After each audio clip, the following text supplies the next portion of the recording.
Friends, thank you for being here today. What if I told you that on January 14th, 2026, the most dangerous moment in NATO's 75-year history occurred not on the battlefields of Eastern Europe or in the contested waters of the South China Sea, but in the frozen expanse of Greenland, where, for the first time in the alliance's existence, one member state positioned military forces specifically to defend against another member state? Operation Arctic Endurance began quietly in the pre-dawn hours of January 14th. When Danish military transport aircraft departed from bases across Scandinavia, carrying the first wave of what would become the largest European military deployment to the Arctic since World War II. The operation, coordinated between Denmark, Norway, Germany, and the Netherlands, established defensive positions across key strategic points in Greenland in direct response to repeated threats from the Trump administration regarding potential annexation of the Danish territory. The catalyst was a series of escalating statements from President Trump throughout early January 2026. Beginning with social media posts describing Greenland as essential for American national security, Trump's rhetoric rapidly escalated to explicit threats of economic warfare, including a 25% tariff on 8 European countries unless Denmark agreed to sell Greenland to the United States. When Danish Prime Minister Mette Frederiksen publicly rejected these demands, Trump's response revealed the depth of his administration's commitment to acquiring Greenland through any means necessary. The American pressure campaign reached its peak on January 12th, when Defense Secretary Pete Hegseth made statements that European officials interpreted as direct military threats. Speaking at a Pentagon briefing, Hegseth declared that strategic territories essential to American security cannot remain under the control of governments unable or unwilling to develop them appropriately. When pressed about whether this applied to Greenland, Hegseth refused to rule out military action, stating only that all options remain on the table. This language triggered immediate consultations between European capitals. Intelligence intercepts obtained by German BND and shared with NATO allies revealed American military planning documents discussing potential administrative occupation of Greenland, similar to the model used during World War II. These documents outlined scenarios for deploying American forces to protect Danish sovereignty, while establishing permanent American control over Greenland's strategic infrastructure. The European response was swift and unprecedented. Within 48 hours of Hegseth's statements, Danish Defense Minister Troels Lund Poulsen activated Article 5 consultation procedures within NATO, arguing that American threats constituted a potential attack on Danish territorial integrity.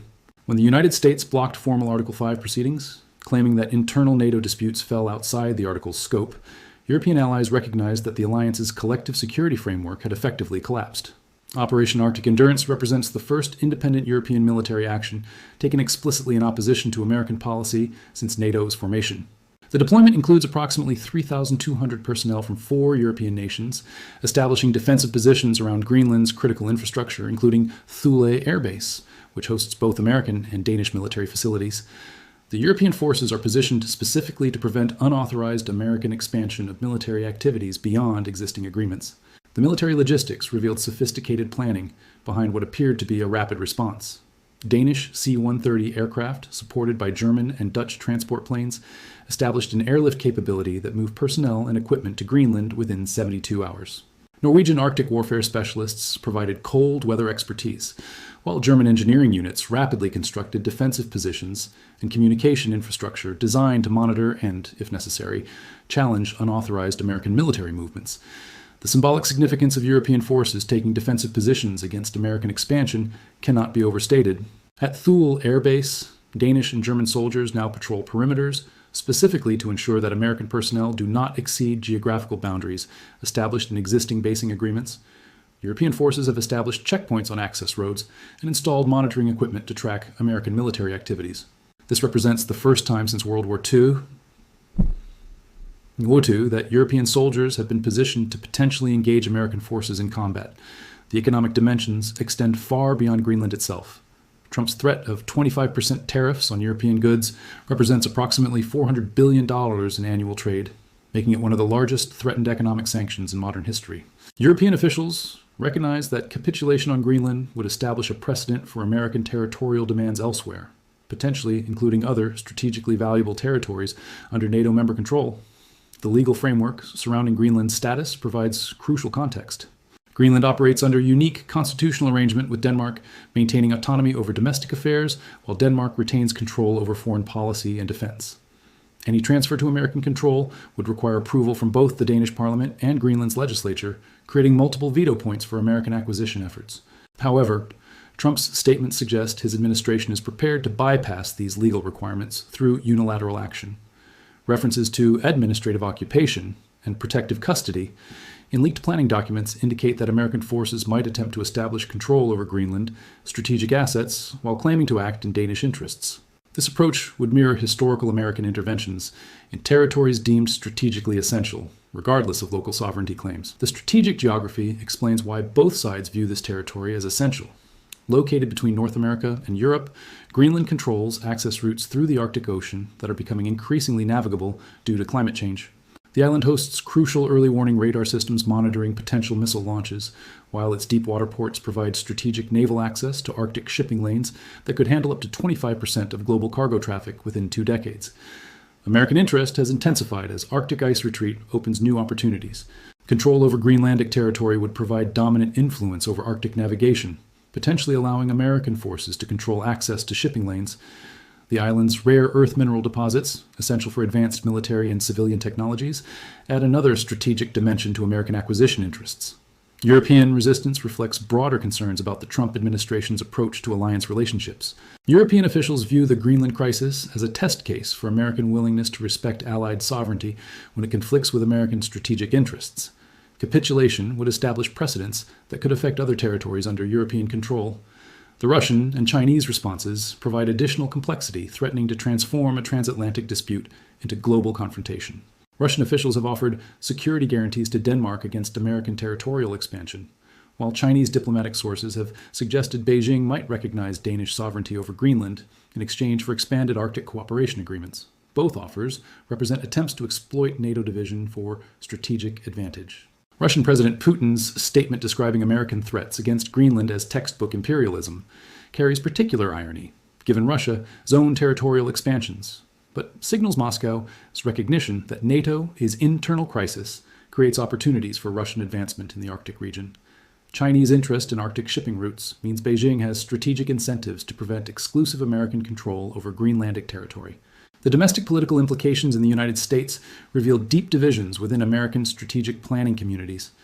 Defense Department sources have leaked concerns that Operation Arctic Endurance represents successful European resistance to American pressure, potentially encouraging similar resistance elsewhere. These sources argue that backing down would weaken American credibility globally, while continuing pressure risks permanent NATO damage.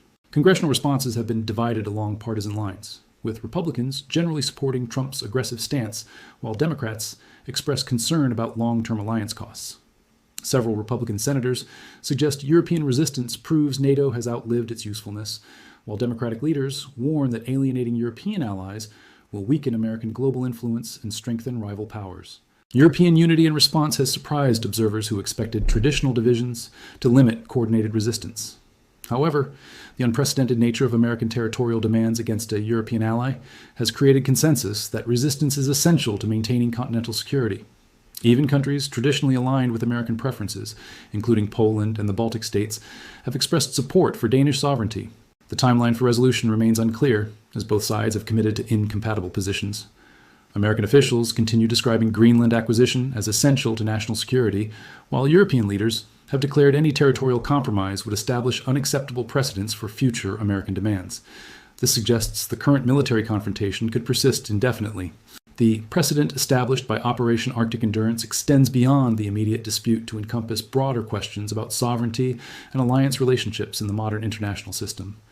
If European forces successfully deter American territorial expansion through military deployment, it demonstrates that middle powers can resist great power demands when they coordinate effectively and commit to mutual support. The ultimate resolution will determine whether the transatlantic alliance can survive fundamental disagreements about territorial sovereignty, or whether European-American strategic cooperation will fragment into competing power blocs that weaken both sides relative to rising authoritarian powers. The stakes extend beyond Greenland to encompass the entire architecture of Western security cooperation that has maintained global stability for 3/4 of a century. As European forces maintain defensive positions across Greenland and American officials continue asserting acquisition rights over Danish territory, we are witnessing more than a diplomatic dispute over Arctic real estate. We are observing the potential collapse of the assumption that democratic allies will automatically align their strategic interests when confronted with authoritarian challenges.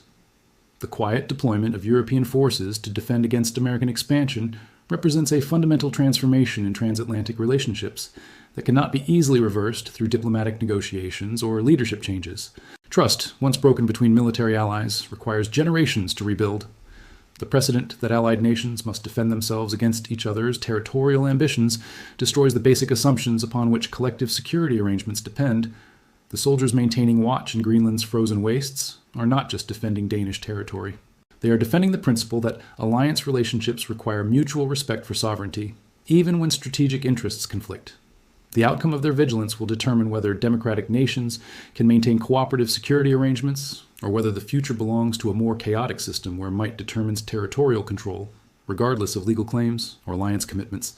But perhaps most troubling is what this crisis reveals about the fragility of institutional arrangements that have governed international relations for decades. When alliance members position military forces to defend against each other, the basic assumptions underlying collective security collapse. The precedent being established in Greenland's frozen landscape may well determine whether the 21st century will be governed by rules-based international order or by a return to great power competition, where territorial acquisition becomes the primary measure of national strength.